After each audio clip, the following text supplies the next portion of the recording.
Parashat Tzav de Shabbat Hagadol.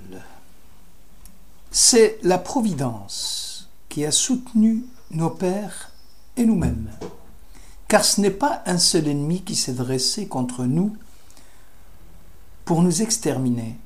À chaque génération, on tente de nous anéantir, mais le Saint béni soit-il nous sauve et nous préserve. Haggadah de Pessah, vous l'avez reconnu, c'est ce que nous chantons le soir du Seder. Ce Shabbat Tzav est aussi appelé Shabbat Hagadol, le grand Shabbat qui précède justement la fête de Pessah. Le récit d'Égypte occupe une place centrale le soir du Seder. Aussi, nous rappelons l'alliance faite à Abraham, dite Berit ben Abetarim, l'alliance entre les morceaux. Béni soit celui qui a tenu la promesse qu'il a faite à Israël, béni soit-il, il a calculé le temps de la délivrance de manière à respecter les termes de l'alliance qu'il avait conclue entre les morceaux avec Abraham, notre patriarche. En effet, il avait dit à Abraham, « Sache bien que tes descendants vivront en pays étranger, sur cette terre ne leur appartenant pas. On les asservira, on les opprimera, mais la nation et qui les a rendus esclaves, je la jugerai, après quoi ils sortiront avec de grandes richesses. » Nous sommes dans Genèse 15. C'est la promesse de Dieu faite au patriarche qui nous a permis de sortir de l'Égypte. Et c'est aussi cette promesse qui nous soutient encore aujourd'hui dans nos différents exils et qui nous permettra aussi de nous en sortir triomphants. Shem Mishmuel, dans son commentaire sur la Haggadah de Pessah, montre qu'il était dans l'intention de la Providence d'exiler Israël en Égypte, car ce pays se trouvait diamétralement opposé à l'esprit d'Israël. Ce dernier se distingue par la prière, la foi, les miracles, alors que Mitzraïm, l'Égypte, c'est la négation de la foi. Mitzraïm va se tenir à distance, Israël doit se tenir à distance de la nation égyptienne, laquelle est plongée dans la matière. Or, l'Exode, justement la sortie d'Égypte, marque l'émergence d'un peuple dont l'essence se rattache au spirituel, hors d'un monde soumis à la matière. Et grâce au miracle qui accompagnait cette naissance, le retour de la gloire de Dieu dans le monde. L'opposition d'Israël à l'Égypte préfigure l'opposition d'Israël aux nations, ce qui constitue, selon le Maharal de Prague, le fondement de l'histoire de l'humanité. La civilisation égyptienne, écrit le maître, tout comme les différentes civilisations, dans leur diversité, exprime la multiplicité de ce monde, tandis qu'Israël unifie l'ensemble des valeurs représentant le principe d'unité de ce monde et confirme ainsi sa vocation métaphysique. Et il fut servi à part, concernant Joseph au moment où il devait manger, et les Égyptiens à part, car les Égyptiens ne pouvaient manger en commun avec les Hébreux, cela étant une abomination en Égypte. Les sentiments de haine vis-à-vis des Juifs ont eu finalement un effet positif, celui d'éviter à ceux-ci l'assimilation et de leur permettre de constituer plus tard le peuple de Dieu. La muraille de haine dressée entre l'Égyptien et l'Hébreu fut aussi une haie protectrice pour les valeurs sacrées du judaïsme. Israël est le contraire de l'Égypte idolâtre, rattaché à la matière, au chomer. Israël, dit le Maharal, a une attirance vers la forme, vers la tsura, vers le tselem, vers l'image du divin.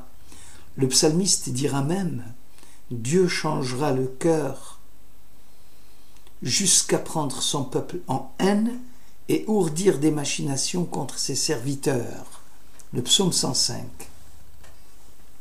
Le Sfat Emet développe cette idée et précise, selon le Zohar, l'exil d'Égypte, malgré sa dureté, constituait un bien, celui d'être un frein à l'assimilation des Hébreux. Lorsque tout à l'heure, nous avons vu que à chaque génération, nous dit la Haggadah, on tente de nous anéantir, la haine antisémite, anti-juive de l'Égypte, de la Haggadah, est devenue une culture de la haine pour toutes les civilisations des nations. Un déferlement de discrimination et d'intolérance à l'égard des Juifs. La culture de la haine n'a jamais cessé, et jusqu'à aujourd'hui, que ce soit en Algérie, en Afghanistan, Gaza, Damas, Le Caire, Khartoum, Téhéran et ailleurs, d'un bout à l'autre de la planète, la haine sème la peur et engendre le terrorisme. Cette haine dénie toute humanité, supprime la liberté de penser, condamne la différence, flétrit les principes de liberté et de droits de l'homme et fait preuve de racisme négationniste. Beaucoup d'écrits ont relaté le phénomène anti-juif. Toutes les doctrines racistes qui rejettent le juif dans les ténèbres de la barbarie, prétextant qu'il y aurait une hiérarchie entre les races et la volonté de préserver la race supérieure de tout croisement, apparaissent aujourd'hui comme des idéologies réactionnaires, destinées justement à justifier de façon prétendument scientifique l'exploitation des races dites supérieures. Le concept même de race est un pseudo-concept dénué de tout fondement scientifique. Pierre-André Taguieff, un sociologue et écrivain contemporain, écrit qu'il y a deux variantes typiques dans le racisme dont les logiques sont diamétralement opposées. Le racisme de domination inégalitaire et ethnocentrique qui prétend justifier l'assimilation, la domination et l'exploitation de l'autre. Ce fut le cas des Juifs dans l'Égypte pharaonique. Et il y a le racisme différentialiste, celui qui met l'accent sur les différences entre les races et obéit à une logique d'extermination systématique de l'autre, qui n'est de son point de vue ni assimilable ni infériorisable. Ce fut le cas du nazisme. Toutes ces explications restent incomplètes à comprendre.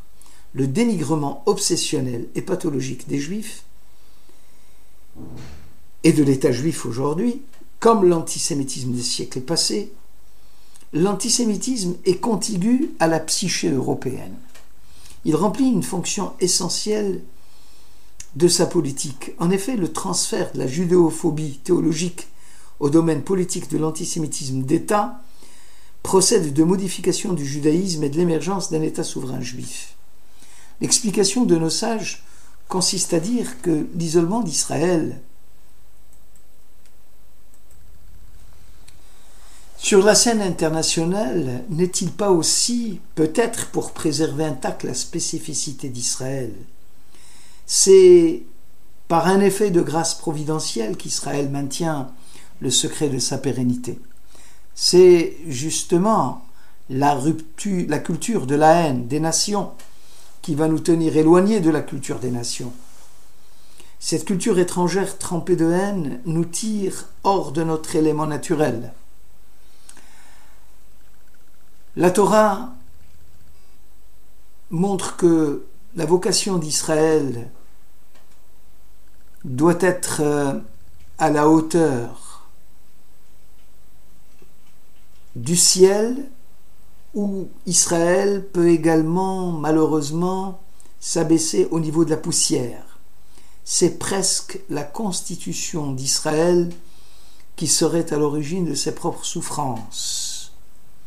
En Égypte, le peuple est devenu un peuple. Cela nous apprend que les Hébreux se distinguaient là-bas. Avec sa petite famille, en petit nombre, comme le verset le confirme, tes ancêtres étaient au nombre de 70 quand ils vinrent en Égypte, et maintenant l'Éternel ton Dieu t'a multiplié comme les étoiles du ciel, nous dit la Haggadah de Pessah. Abrabanel, un commentateur du Moyen-Âge, commente ce paragraphe. La nation juive s'était tenue à l'écart des Égyptiens pendant 210 ans, durée du séjour des Hébreux en Égypte. Le phénomène d'intégration ou d'assimilation des Hébreux n'a pas fonctionné. Ceux-ci ont conservé intact leur nom, leur langue, leur tenue vestimentaire. On peut en déduire que la promesse divine seule ne pouvait soutenir le peuple dans sa survie contre les phénomènes d'acculturation et d'assimilation s'il n'y avait pas aussi du côté d'Israël cette séparation qui s'était imposée en un signe distinctif, emblème de leur propre identité juive. Si chaque nation représente un nombre de valeurs qui lui sont spécifiques, qui la définissent et qui sont ses raisons d'être, et que cette nature particulière lui est conférée selon la loi naturelle voulue par le Créateur, eh bien l'esprit d'Israël en tant que nation juive se définit d'abord par son contenu spirituel, appelé Nishmat Israël, l'âme d'Israël. Il y a un lien continu qui relie Israël à Dieu et qui devient un lien inaliénable. Un autre commentateur du Moyen-Âge, Sforno, écrit à propos du verset de la Genèse 46, où Dieu parla à Jacob en lui disant « Je suis l'Éternel Dieu de ton père, n'hésite point à descendre en Égypte, car je t'y ferai devenir une grande nation. C'est moi, l'Éternel, qui ai dit à ton père Isaac de ne pas descendre en Égypte, et qui t'impose à toi de le faire, car je ferai de toi une grande nation, puisque tes enfants continueront à séjourner en terre cananéenne, ils finiront par épouser des fils cananéens et s'y assimileront. » Cela ne pouvait pas se produire en terre d'Égypte, car les Égyptiens avaient en horreur de contracter mariage avec les Hébreux. Ils ne pouvaient donc pas partager le pain avec les Hébreux. L'objectif du séjour forcé en Égypte fut la préservation de l'identité juive face au danger de la culture assimilationniste des Cananéens. Plus proche de nous, le rabbin Hirsch, dans son commentaire sur la Genèse, explique « Pour être une unité indivisée, dont les membres se regroupent en vue de bâtir leur avenir, il était urgent qu'Israël s'exilât au sein d'une nation qui, par vocation naturelle, entrait en opposition flagrante avec le système des valeurs hébraïques. Ce fut le cas de la civilisation égyptienne. Le même phénomène va se reproduire lors de la construction des murs des ghettos où les Juifs furent parqués. Là aussi, la main de Dieu guida le bras du bourreau raciste pour préserver la culture hébraïque de toute assimilation au système de représentation des groupes dominants majoritaires. Finalement, l'exil d'Égypte, comme tous les exils auxquels furent soumis Israël, ont pour origine et pour dénominateur commun la haine de l'autre et son rejet. Toutefois, l'exil, malgré ses terribles souffrances, purifie le peuple, car de par son niveau de sainteté inhérent à sa propre nature, Israël doit rester au niveau de sa situation antérieure, celle où Dieu le proclama nation sainte. La Haggadah nous apprend « Tu as grandi, ta chevelure a poussé, mais tu étais nu et dénudé. » Dieu connaissait l'état pitoyable de son peuple en Égypte. Il le vit couvert de sang, souillé à l'extrême. Il vit ses folies et ses désirs matériels. Il était enfoncé dans Mochin Dekatnu, c'est-à-dire, selon la mystique juive, la perception restreinte. Son esprit était celui d'un enfant qui plutôt réclame à recevoir que donner. Le sang des Hébreux brûlait des désirs de ce monde, indigne pour y être délivré. Mais Dieu ferma les yeux et prit en considération leur vraie vertu. Bedamaïr Chayi, c'est dans ton sang, dans tes luttes sanglantes avec la chair, que tu trouveras la vie. Tu trouveras des points positifs et des vertus en toi, dans le fait que profondément dans ton cœur, tu voulais vraiment servir Dieu. Le Midrash rapporte que même la circoncision fut négligée en Égypte par les enfants d'Israël. Toutefois, ils étaient attachés à des emblèmes, comme une tenue vestimentaire différente de celle des Égyptiens. On sait par ailleurs que lorsque l'homme juif ne perd pas définitivement son identité naturelle juive, il a la possibilité de revenir, de faire teshuva. C'est le cas d'un blessé grave qui a été atteint de plusieurs balles toutes les fois qu'il n'a pas perdu connaissance et qu'il n'est pas mort et qu'il a pu appeler à l'aide. Il conservera quelque chance de s'en sortir. Inversement, celui qui a été touché, qui est mort, et qui donc ne peut plus implorer de l'aide, car inconscient, son cas peut devenir vite désespéré. Ani Shechora Venava, je suis noir mais belle. Les patriarches ont conservé dans leurs âmes ou dans les âmes de leurs descendants des éléments de sanctification d'une manière tellement dure que même si, à Dieu ne plaise, les fils d'Israël venaient à se souiller par la noirceur de leurs fautes, le noyau dur central de leur âme ne peut jamais en être affecté. La souillure ne peut affecter que l'aspect extérieur, le vêtement, et non l'âme. C'est le sens « je suis noir par mes actions » et belle grâce à ce que mes ancêtres m'ont transmis comme élément de sanctification profonde qui m'ont permis de préserver intacte ma spécificité juive. On ne désespère pas d'un juif parce qu'un juif préserve en lui-même toujours un sentiment fort d'identité juive. Shabbat Shalom.